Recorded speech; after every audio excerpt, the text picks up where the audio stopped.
is a big weekend for local teenagers to maybe head to the beach, a barbecue, fireworks, of course, with the 4th. Here to answer questions for parents is Dr. Khadijah Booth Watkins, a psychiatrist and the Associate Director of the Clay Center for Young Healthy Minds at Mass General Hospital. Thanks so much for joining us, Dr. Booth Watkins. Great to see you, Doctor. Now, for some kids, the best part of summer are those social media posts about parties and friends. So in your opinion, how closely should parents monitor what their kids are actually sharing? So that's a great question. Thank you for having me back.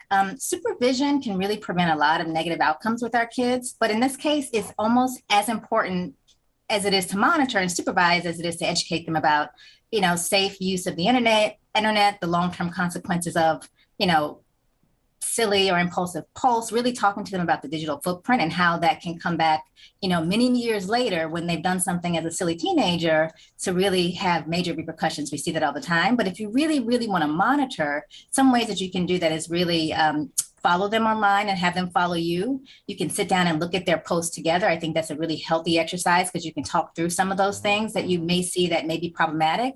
And then as you're following them, if you see something that's inappropriate, sit down with them and have a conversation that's open, that is safe, that doesn't come across too judgmental, but hearing what they were thinking when they made this post, and then give them some feedback as to why you think it's not a good post and how they could have done it differently.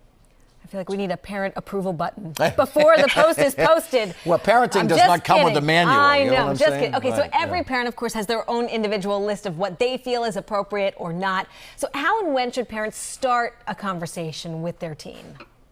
Well, like you said, it would be nice to have a monitoring button for parents because sometimes when they post it and we know the digital footprint lasts forever, it's a little bit too late. So really, these conversations should be ongoing conversations that should start long before they have social media accounts, really talking to them about the long-term impermanence of a digital footprint, help them understand, what this can look like in the future. And then really also helping them to understand how they want to portray themselves. What do they want people to see and think about them when they see their posts? So helping them be thoughtful about their posts and really just using so many of these kind of teachable moments that we see with other people where we don't approve or don't agree with their posts, talking to them about why. And so helping them to understand and make good choices themselves is going to be really hard to take the approach of trying to monitor and change, but really educate them so they can make good choices themselves. So, Doctor, we've all had those moments when we've seen posts on Facebook or Instagram or wherever, and we've wondered, okay, why wasn't I invited to that?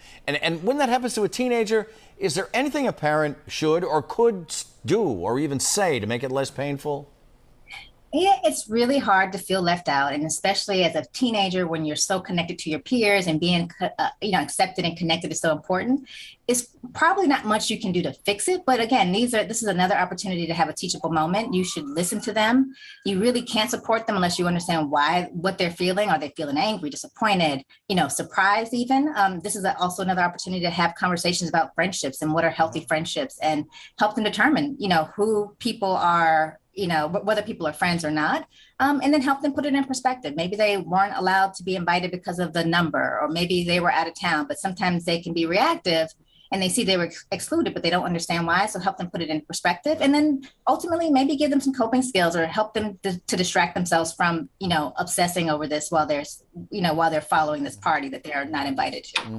Okay, Dr. Khadijah Booth Watkins from Mass General, thank you so much. Thank you, Doctor. Thanks for your time. By the way, folks, if you have a question just like that and you'd like our expert to answer the question, just email them to ask@wcvb.com. Thank you, Doctor. Take care.